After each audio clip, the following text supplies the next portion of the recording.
welcome, brothers, to the official first episode of the Around the Fire private podcast. And I thought it appropriate to begin with the end, an end that very few of us can truly allow ourselves to appreciate, to acknowledge, to even embody the knowledge of in our day-to-day interactions. One that poses a lot of fear, a lot of resistance, a lot of avoidance, yet ultimately one that can be so rich and life-giving and so freeing when held in the correct posture with the correct awareness.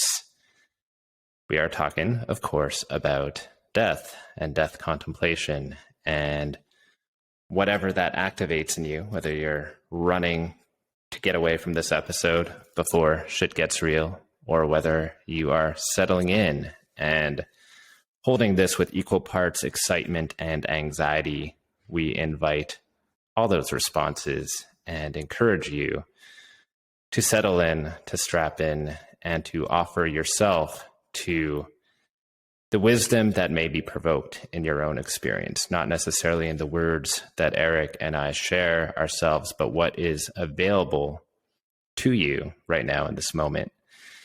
And with that, I am in, and I invite Eric to create the space for this conversation and dialogue to be properly held. Awesome. Thank you, Ryan. And for us to get started, if you're watching this, make sure you're in a space where you won't be interrupted while we are diving in here. And I would just invite you now to close your eyes. And I want to bring your awareness first to the base of your spine.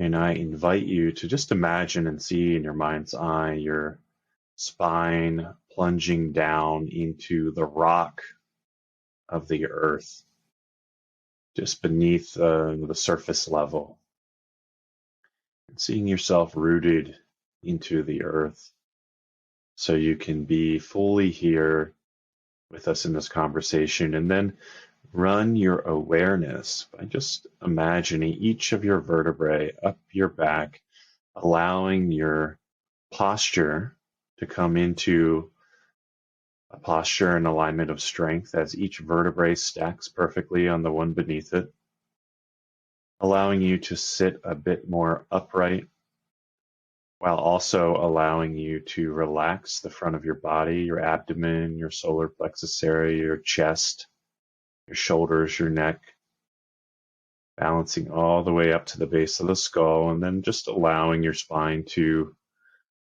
support your body. Next, bringing your awareness to your breath, bringing the breath in through the nose, down into the belly, allowing the belly to expand, and then move back toward the spine on the exhale.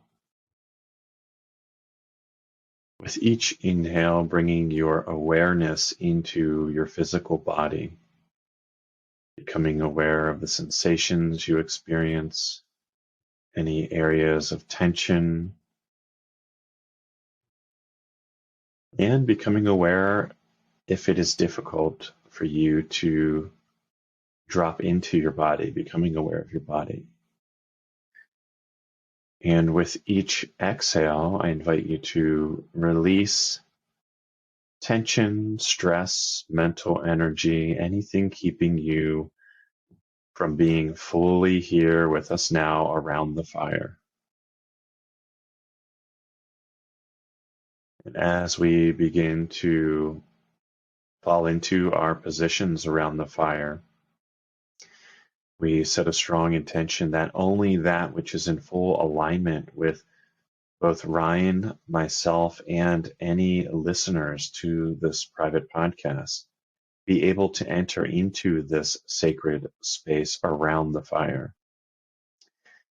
Anything and everything not in alignment with the highest and best good of each individual and the collective of men in this space should be escorted outside of this space and kept outside of this space for the duration of the call.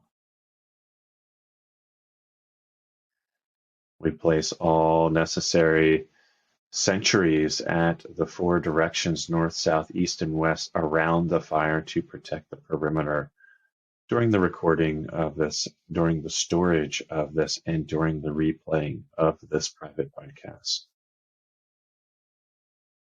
And at this time, we take a moment to honor all the ancestors who have gone before us, whose shoulders we stand upon, all of the descendants who will come after us, all of the wisdom keepers, lineage holders, and all those holding this sacred work from yesterday, today, and tomorrow.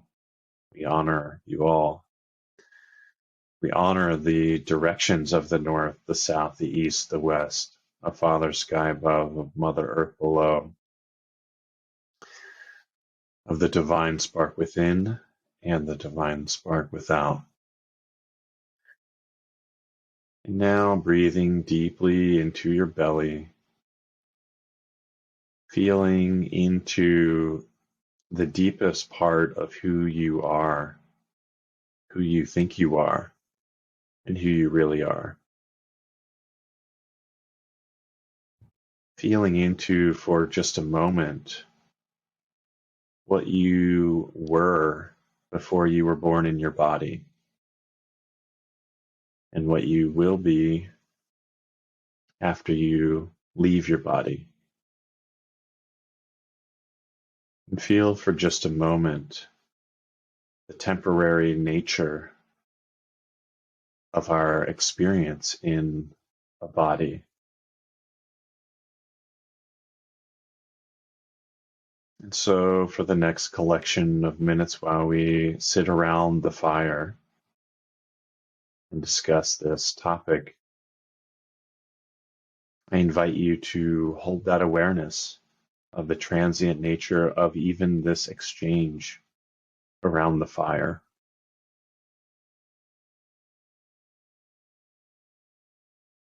And as you connect once more to your strong midline in your body, your centered, grounded core, you can open your eyes and join us for this conversation.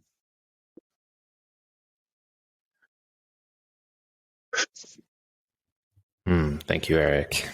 You're welcome. I would love to open up this conversation with what was perhaps one of my earlier introductions to death contemplation, or awareness of the transience of life within, our day-to-day reality. And it came in David Deda's Blue Truth, which I believe I read some point in 2013 when I was going deeper into my spiritual practice, and the words just sledgehammered my reality in the moment. But I didn't necessarily know what to do with them, or how to reconfigure those pieces, or how to make them fit and hold that in an appropriate level of awareness without slipping into a form of nihilism, of spiritual escapism. And that's been a process, a journey ever since, 10 years in, with my own near-death experiences within that time. I recall waking up in 2014 or 2015, unable to move, total paralysis on the left side of my body, having no idea what was happening, believing that that was it, feeling the frantic terror of extinction, and ultimately the surrender into it. And of course, prevailing from what would end up later being diagnosed as a stroke. But in the moment, you don't know whether you're going to prevail or not. You don't know what's happening. You simply know that this moment is profoundly different than the last one you sleptwalked through. And in those moments, you would have done anything to have made total peace with that inevitability. And as this little passage from Blue Truth may remind us, that moment will come sooner or later. So let's read this. Sooner or later, this present moment is going to be your last. You are alive for now. Feel your heart beating in your chest. Soften your belly and relax your jaw. Feel your heart beating deep in your body and feel your heart's rhythm radiating outward, pulsing in your hands and feet and neck. Feeling your heartbeat, relax open as if offering your heartbeat to the world. While feeling your heartbeat as an offering to all, feel how you live your moments. What did you do today? What are your plans for tomorrow? Who do you love and how deeply? No matter how much money or love you have made, one day your legs will become cold and numb. Your heart will stop, your breath will cease, and all will disappear. In some now moment as real as this present one, your life will end. Are you ready for death? Are you ready for the death of your children, your parents, and your friends? A picnic with your loved ones, fried chicken and cold beer, a gentle breeze, laughter. Suddenly, your heart stops. A final glimpse, fade to death. Are you ready? Have you loved fully and given your deepest gifts? A life well lived embraces death by feeling open from heart to all in every moment. Wide open, you can offer without holding back. You can receive without pushing away. Wide open, heart to all, you are openness, unseparate from this entire open moment. Every part of the moment comes and goes as openness. Your daughter's smile, temporary, precious, already dissolving. Your lover's embrace, sweet, full, already loosening. Every moment is miraculous and disappearing. Every experience profound and empty.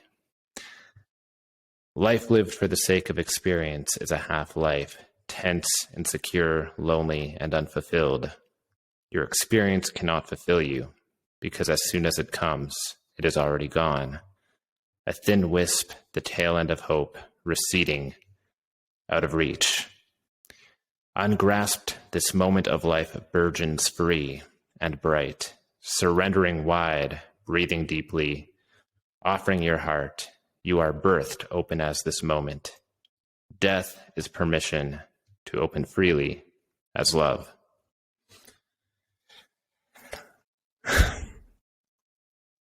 The first time I read that, as I said, it rocked my world. And probably within 24 hours, it was forgotten, and I defaulted back to what was familiar and the defaults within that familiarity. And the question I'd like to open up with for dialogue is, how do you hold something so big without shirking away from the reality of it? Yeah, that's beautiful and such a powerful passage to share. And I think it would be worth diving in and looking at, maybe even through a real practice.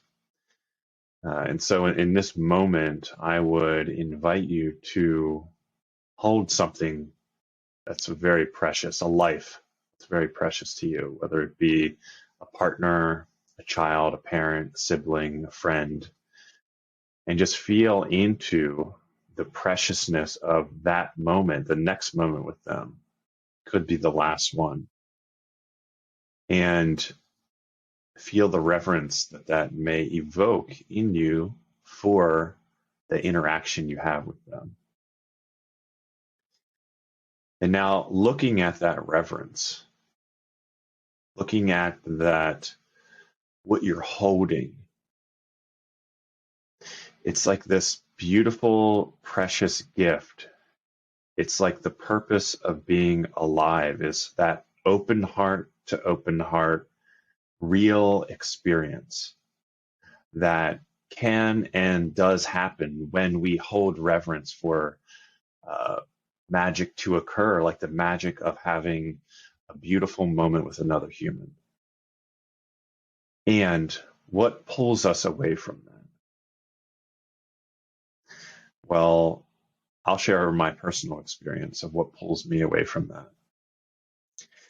Is the part of me that says, this has to get done. This has to get done. You got to do this. You got to be this. You got to show up here. You got to get these things done. And there's such a rush to get somewhere else than where I am sometimes. And that lack of presence in the moment is what, for me personally, can pull me out of the preciousness of the moment. And to feel the preciousness of the moment is to feel the transient nature of it, is to feel that this moment where I am listening to my 4-year-old daughter and my 7-year-old daughter belly laughing back and forth and laughing at nothing more than the amplification of one laugh, amplifying the other laugh, amplifying the other. And then it stills and then it ramps back up again. The only thing keeping me from experiencing that as the whole purpose of life and the fleeting nature of it is the distractions of, I need to do something else. I need to be somewhere else. And my inability to hold all of that at the same time. It's funny when we look at the root of distraction, right? And it gets talked a lot about in a productivity context, but ultimately we distract from what is uncomfortable and the least comfortable, right? The ultimate distraction is essentially death avoidance, or not necessarily avoiding dying, but avoiding the knowledge of that impending death. And it is impending when you zoom out, right? Whether that's in 5 minutes, 5 years, 5 decades, it is impending on a large enough zoom out. That is, in my view and my experience, the root of busy making, right? And the self-importance without the busy making and the illusion of permanence that remaining useful and busy and cemented and solidified in activity may grant one. A frequent practice of mine, and YouTube knows this by now in their algorithm because they just keep serving it up, is to watch these old vintage restored short films, 5-8 minutes long, of New York City in the 1920s, or San Francisco in the 1920s, or, Paris, in that era, over 100 years ago, right? And you watch the frantic busyness of thousands of people in that 8-minute clip, right? Bustling about New York City, right? Going from place to place, stopping to chat, head down, walking along. And of course, it's only gotten more frantic and more busier and even louder now. Yet when you watch that 8-minute clip and you acknowledge that literally everyone within that clip has died, has transitioned, has perished, whatever euphemism you want to use, they are gone. And they were avoidant of that knowledge in that time. And they are gone. And I think there's something profound that gets activated with that knowledge, right? That us too, we are not spared from that fate. We are not spared from the same inevitability as the ones we hear, when a friend passes and we feel sad and sorrowful for them, but yet fail to connect that to the fact that we're not so far behind. Once again, 5 minutes, 5 years, 5 decades, we are not so far behind.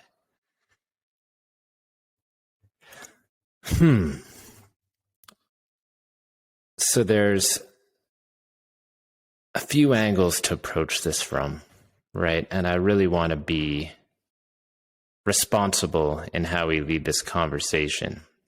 And I think being responsible means perhaps calling out some ineffective ways to hold that, ways that have been experienced in my own reality, in my own misinterpretations of teachings of that nature, and of course observed. There is the YOLO crowd, the you only live once, total indulgence, right? Fuck it, we all die, right? Lack of care, lack of reverence, soaking the juice out of everything, dodging responsibility, resisting the work, and essentially using death as an excuse and a justification to just let it rip, right? What's been your observation or experience or noticings of that form of embodying death? Yeah, that's a great piece to look at, because one could take that awareness that we're all going to die at some moment and live recklessly, what I would consider recklessly, which would be, for me, just to bring some clarity to that, a lack of reverence for life itself, and not appreciating the gift of that heartbeat that David talked about in receiving it and giving it. And it almost becomes a form of distraction, the recklessness. It's fuck it, we only live once, YOLO. It's hard to behave that way and speak that way if you are truly holding the depth of what that means. You know, right. The depth of this moment with this person is a once in a lifetime thing every time. Every one of those moments is a once in a lifetime moment. And that lifetime has an undetermined span that it will cover. So the magic of just this moment with you and I here talking, with you listening on the other end, is a once in a lifetime moment, and it's precious. And to say, fuck it, you only live once, is really, to me, a closure. Right. It's a closure of awareness, a closure of the heart. Certainly is a lack of reverence for what's the depth that's actually available in that moment. And usually all of those things that somebody would do before they say, or during, while they're saying, fuck it, you only live once, whether it be like jumping out of a plane, skydiving, or climbing a mountain, or, free solo climbing or diving, whatever, the things that come to mind for me. Those could all be done with depth, with an open heart, with the same sacred reverence, and the same awareness that we are going to die. Like this person, in fact, it could happen right now. And so let me be present to the max in this moment. Right?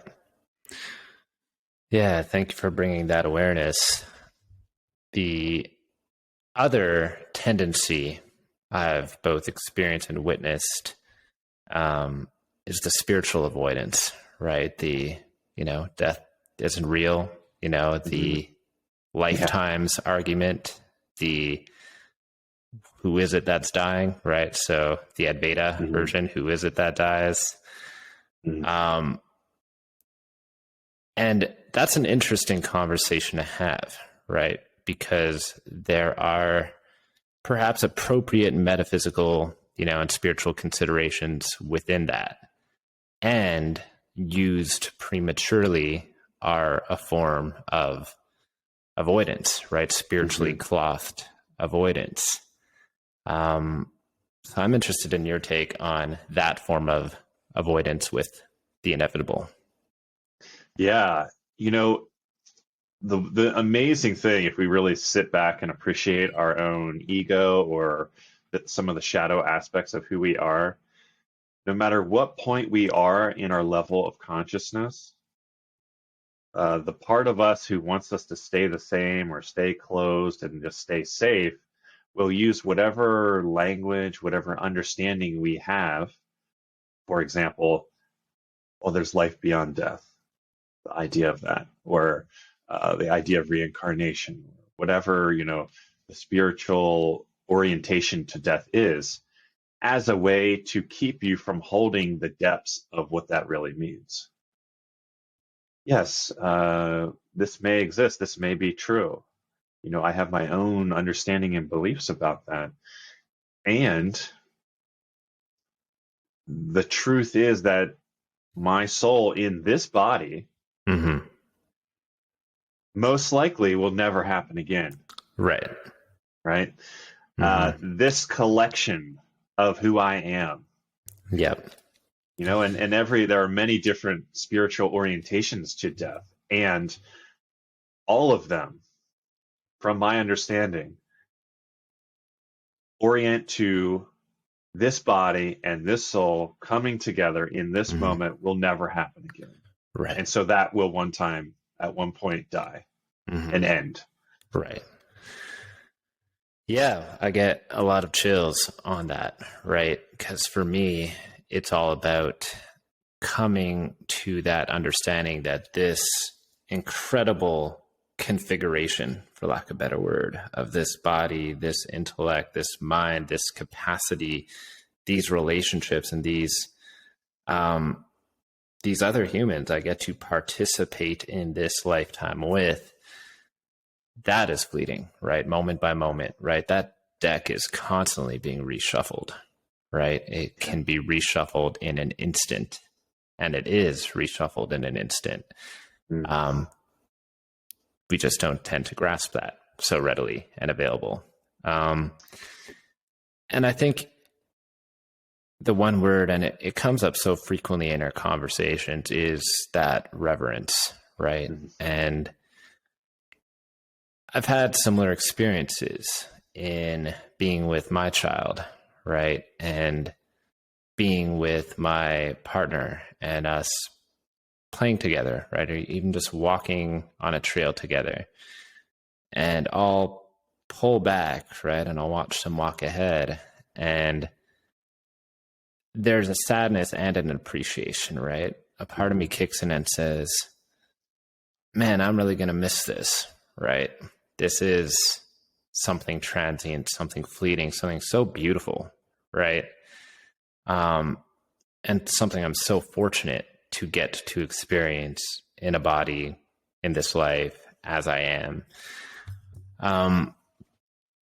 So reverence and appreciation is the way I would experience, the acknowledgement of death in a moment-to-moment basis. It makes a lot of the pettiness slip off the bone quite quickly. Yeah.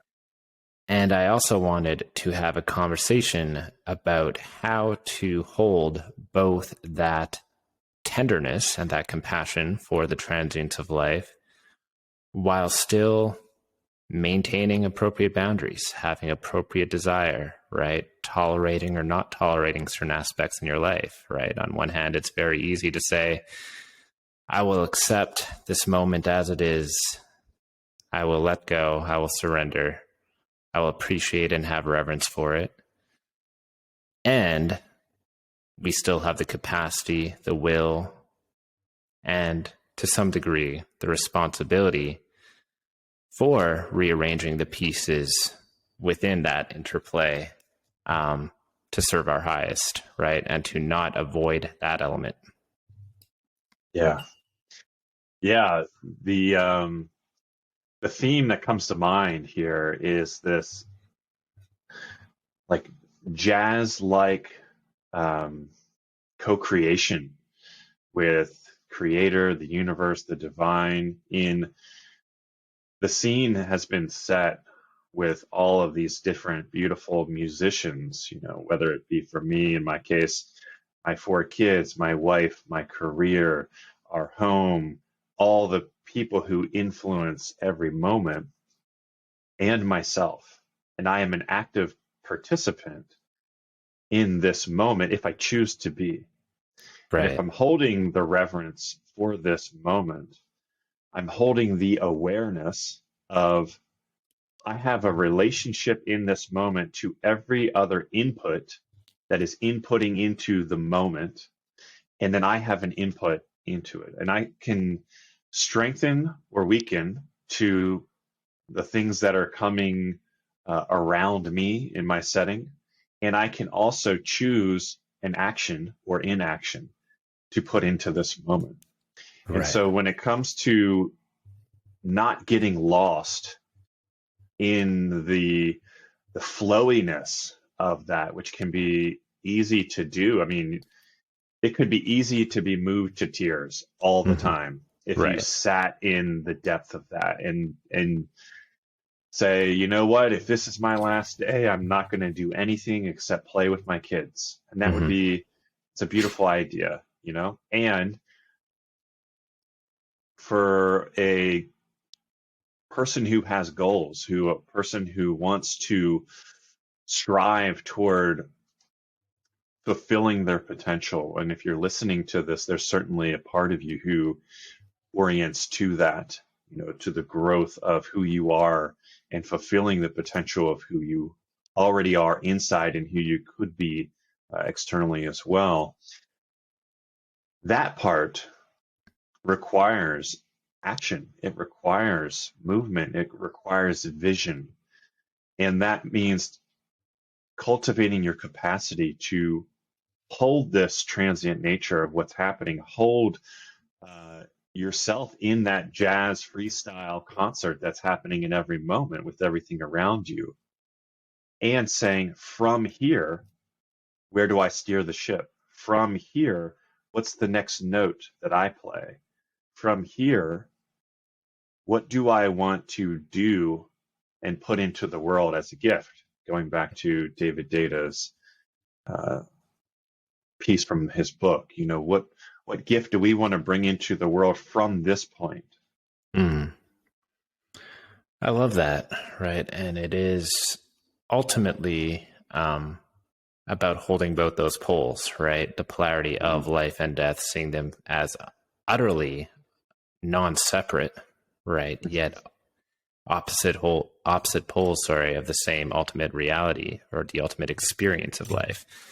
And to not slide too deeply into life to the avoidance of death or death to the avoidance of life, but allow them to nourish and enrich and dance Yes. with one another.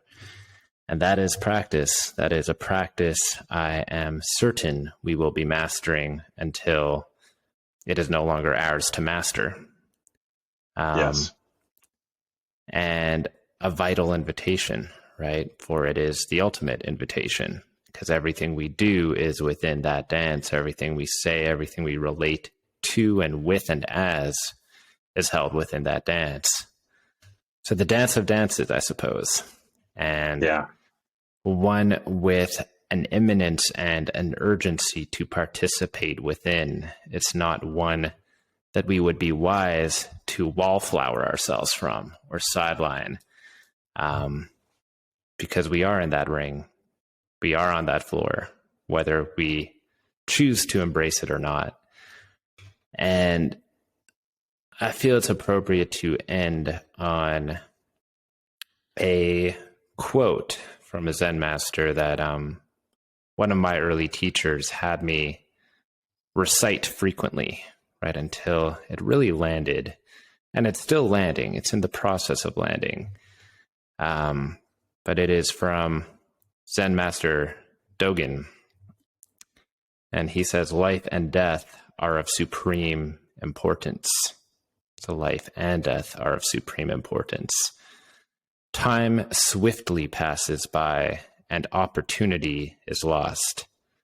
each of us should strive to awaken. Awaken, take heed, do not squander your life. And for me, that encapsulates pretty much the totality of this, the preciousness of life with the awareness of death, and how both simultaneously awaken a fullness and a richness and an openness and a full participation and a full relating to what is, without denying or avoiding either. So that's my contemplation, and it still is. And I think as men in the world, men with pursuits and goals and careers and families and partners and children, and such a wide variety of notes that we get to play, we have so much opportunity before us to practice this. We have an abundance of opportunity to practice this. And I would love for you to close us down with an invitation of how to make this practical, for those who feel the call to bring that into their day-to-day life. Yeah, absolutely. So as a practice, I want you to feel into your career, your relationship with your children, if you have them, your relationship with your intimate partner, if you have one, your relationship with your family, your relationship with yourself. And feel in this moment, if you were to feel the strength of that or the weakness of that, which one of those feels like it could use the most strengthening, the most support from you? And when you get clear on what that is, then what we're going to ask you to do as a beginner practice to start working with this is to once a day, at least, if not 3 times a day, hold that relationship, hold that situation in your heart. Just feel it, breathe it in, close your eyes, think about it. And think about the fact that it could end at any moment. That any of those goodbyes to that person could be the last one. The next hello may not come. The moment when you're with them, or when you're doing that, or when you're relating to it, whether it's your business or yourself, could be the last moment. And how in that moment would you want to practice that duality of life and death, not only getting lost in the flowiness of it may end, but using that to fuel the gifts that you pour into it as you strengthen that aspect. So over the next 7 days, at least one time per day for 5 minutes, contemplating that it could end at any moment. It could be the last time. The next time may not even come. And what would you want to pour into that? And we would invite you to certainly reach out to us. If you're watching this, it's because you've had some sort of interaction with Ryan and I. And so we invite you to lean into that conversation and share what comes up, share what changes. And Ryan, would you add anything to that or offer anything else to enrich that at all?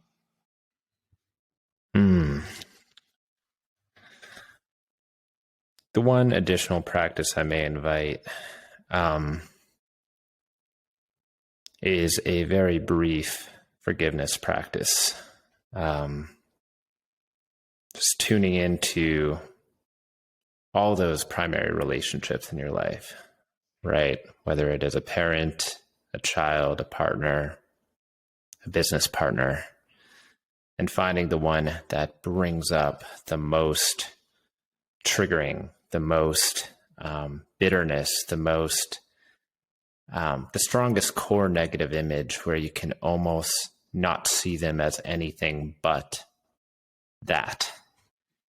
And to bring that level of awareness and reverence to that relationship and endeavor to offer them the reprieve, right, of your bitterness, offer them the space to be human, offer them the gift of being forgiven, right, and knowing that whatever harm may have been incurred, you no longer wish to punish them for it.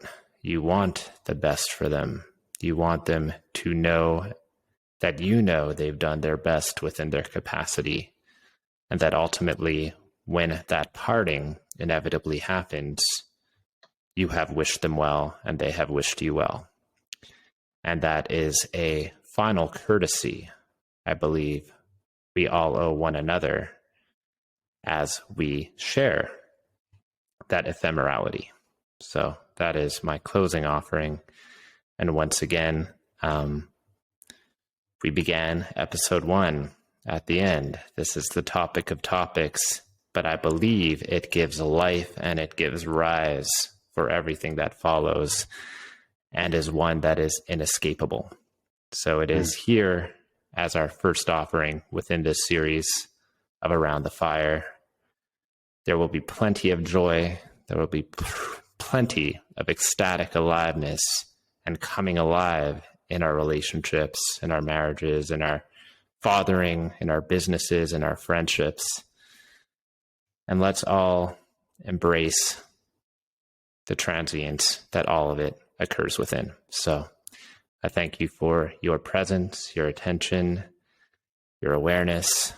As Eric mentioned, we are here to continue this conversation. We are here to support what has arisen. And Eric, I thank you for your transmission on this. You as well, Ryan. Thank you. And at this time, we are going to close down the space that we've created around the fire for this topic. So bring yourself into a place of stillness. I invite you back into the strong posture you've cultivated by balancing each vertebrae on top of the other in your spine. I invite you back into a strong breath through the nose down into the belly. And now with each exhale, I invite you to release anything and everything that may have come up today, whether it be from Ryan and myself or within you, that no longer serves your highest and best good, and allow it to be swiftly swept out with the exhale as you release it.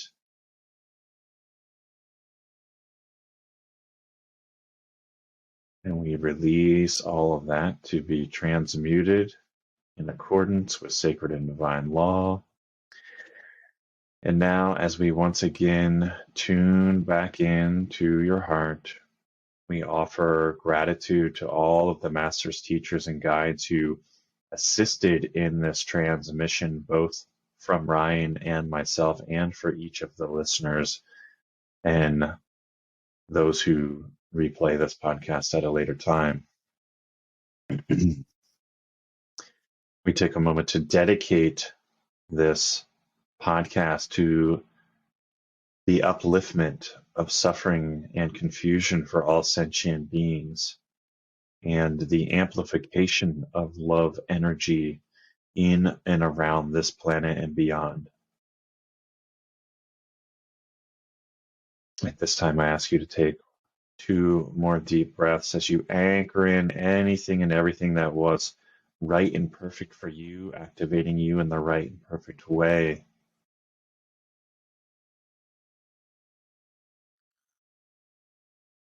And now reconnecting with your central column and your deepest core with your breath as you feel grounded and centered in your body. You can open your eyes as we seal all the seams, guard all the gates, and protect all the thresholds. Sealing, sealing, sealing, guarding, guarding, guarding, protecting, protecting, protecting. It is sealed, it is finished, it is done.